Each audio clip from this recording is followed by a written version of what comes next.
Pak Ustadz, besok Sabtu malam di musola dekat rumah saya ada mengadakan peringatan Maulid Nabi SAW 1437. Bagaimana menurut Pak Ustadz? Apakah boleh saya tidak mengikutinya? Memang boleh. Lebih baik jangan ikut. Jawaban sederhananya, gitu kan? Karena tidak pernah dicontohkan oleh Nabi SAW. Nabi nggak pernah rayain hari lahirnya, maka lebih baik kita tidak lakukan. Itu sarannya. Tapi saya tidak menyalahkan ya. Kalau orang tetap ngotot mau kerjakan, itu hak dia, terserah. Tapi ingat, semua perbuatan punya konsekuensi, tanggung jawab di hadapan Allah. Ini orang-orang Wahabi dulu ketika kita belum mempunyai YouTube, orang-orang NU belum menghalalkan YouTube, dulu mengharamkan YouTube. Kenapa? Karena di YouTube itu ada kadang-kadang foto-foto yang tidak baik, betul tidak? Ada video-video yang tidak baik. Ternyata medan-medan dakwah di YouTube dilaksanakan oleh orang Wahabi mulai 2010. Akhirnya anak-anak muda kita termakan oleh doktrin-doktrin Wahabi. Sedikit-sedikit bid'ah, sedikit-sedikit sesat, sedikit-sedikit masuk neraka, sedikit-sedikit musyrik, sedikit-sedikit kafir.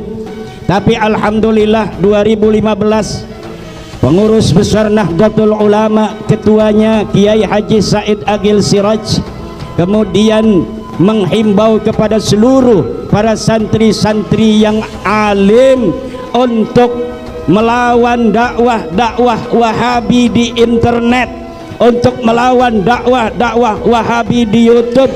Karena ternyata para pejabat sudah pegang YouTube, pegawai Telkom sudah pegang YouTube, polisi sudah pegang YouTube, tentara sudah pegang YouTube. Karena yang ada hanya dakwah Wahabi, akhirnya pejabat nontonnya agama versi Wahabi. Karena pegawai Telkom itu nonton YouTube, yang ada hanya Syafiq Basalamah, Khalid Basalamah, akhirnya yang ditonton ajaran Wahabi.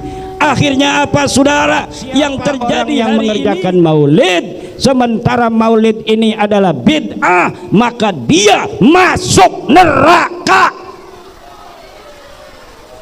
Kata orang Wahabi. Benar tidak nih Wahabi? Apa yang dijadikan dalil, apa yang dijadikan dasar oleh orang Wahabi sehingga dia mengatakan bahwa maulid adalah bid'ah, bahwa maulid adalah sesat, bahwa siapa yang mengerjakannya akan masuk neraka? Hadis Nabi yang tadi saya sebutkan, kullu bid'atin dhalalah wa kullu dhalalatin finnar. Semua bid'ah adalah sesat dan semua kesesatan masuk neraka. Jere Wahabi. Nggih.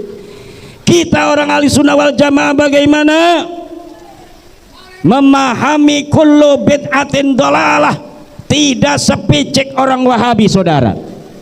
Kullu itu, kullu dalam Al-Quran maknanya bukan hanya semua, tapi ada makna sebagian.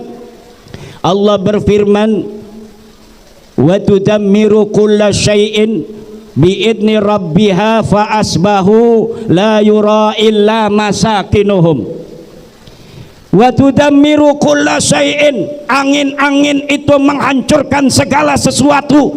Fa asbahu la yura illa masakinuhum, maka mereka kemudian hancur kecuali hanya rumah-rumah mereka.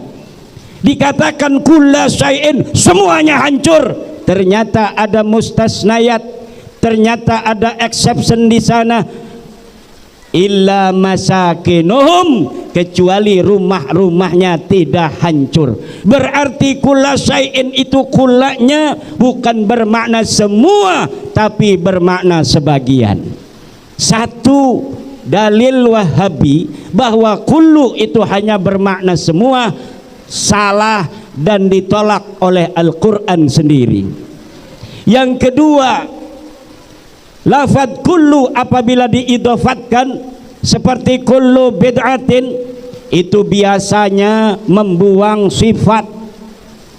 Kullu bid'atin dhalalah, takdirnya adalah kullu bid'atin madmumatin dolalatun. Setiap bid'ah yang jelek adalah sesat. Kalau bid'ah tidak jelek maka dia tidak sesat, saudara. Dari mana kiai dapat itu bahwa setiap lafaz kullu yang diidafatkan kepada nakirah biasanya dia membuang daripada sifat? Dari Al-Quran sendiri yang berbicara. Kata Al-Quran, wa kana wara'ahum malikun ya'khudu kulla safinatin ghasba. Lafaz kulla safinatin kata ulama ditafsiri ay kulla safinatin sahihatin ghasba. Bukan hanya kulla safinatin, tetapi di situ membuang sifat. Apa sifatnya? Sahihatin. Hei, dari mana kiai mendapatkan sifat yang dibuang dia dari lafaz safinah? Dari qiraat Ibnu Abbas. Qiraat Ibnu Abbas mengatakan wa kana amamahum, bukan wara'ahum, wa kana amamahum malikun ya'khudhu kulla safinatin sahihatin ghasbah. Itu adalah dalil yang kedua dari ahli sunnah wal jamaah, di mana kata ahli sunnah wal jamaah kullu bid'atin dalalah. Hadis baginda Nabi besar Muhammad sallallahu alaihi wasallam, bid'ahnya itu membuang daripada sifat. Sifatnya adalah kullu bid'atin madmumatin dalalah. Setiap bid'ah yang tercela adalah sesat. Wa kullu dalalatin finnar, dan setiap bid'ah yang tercela dia masuk neraka. Nah, sekarang saya tanya ibu-ibu yang berdiri, yang lagi pelanga-pelongo, kapan ini hujan selesai? Hujan selesai pun kelasannya itu sudah basah. Lebih baik sekalian basah ibu-ibu, nanti pahalanya lebih besar dan anyep, enak lagi, adem. Alhamdulillah.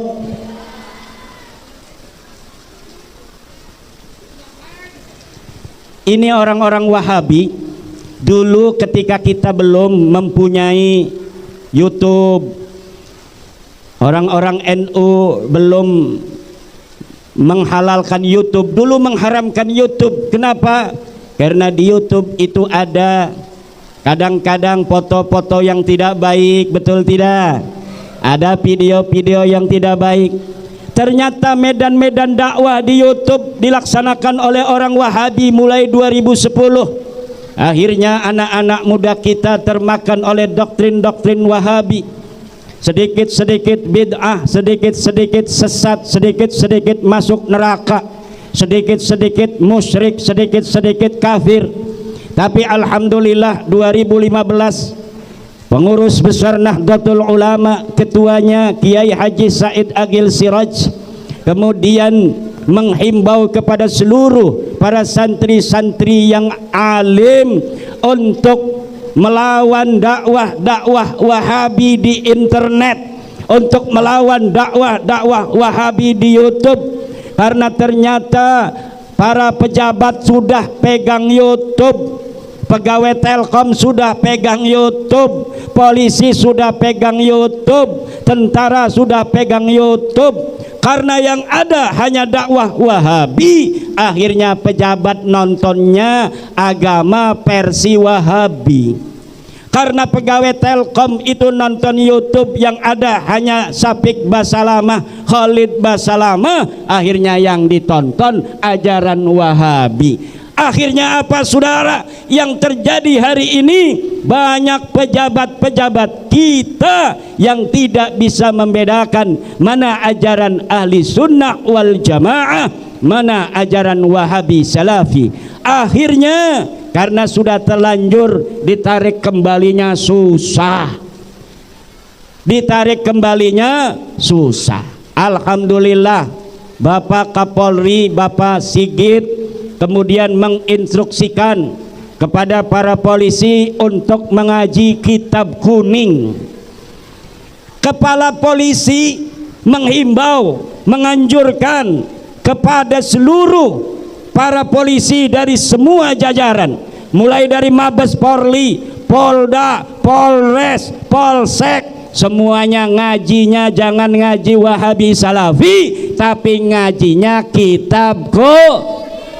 Alhamdulillah. Saya ibu ngaji kitab kuning ini di pesantren Pontang, di pesantren Sampang Pontang Tirtayasa Serang. Kenapa Kiai Ade Arsudin ini mengundang saya? Karena keluarganya satu alumni, mertuanya adalah alumni Pondok Pesantren Ashabul Maimanah Sampang. Saya lulusan Pondok Pesantren Ashabul Maimanah Sampang, juga pengurus NU di Jakarta Utara ini Kiai Haji Makmun juga adalah lulusan Pondok Pesantren Ashabul Maimanah, dan banyak di Muara Angke ini adalah murid daripada Syekhuna Al-Maghfurlah Al-Alim Al-Alamah Al-Wali Syekh Muhammad Sanwani bin Abdul Aziz. Alhamdulillah. Makanya kembali ibu-ibu dan bapak-bapak, orang-orang Wahabi tidak lagi bisa leluasa. Kenapa? Karena anak-anak kita yang lulusan pondok pesantren, yang pinter dia baca kitab, kemudian sekarang mereka rajin di YouTube untuk menghalau daripada ajaran-ajaran takfiri daripada Wahabi Salafi. Ajaran Wahabi Salafi ini berbahaya.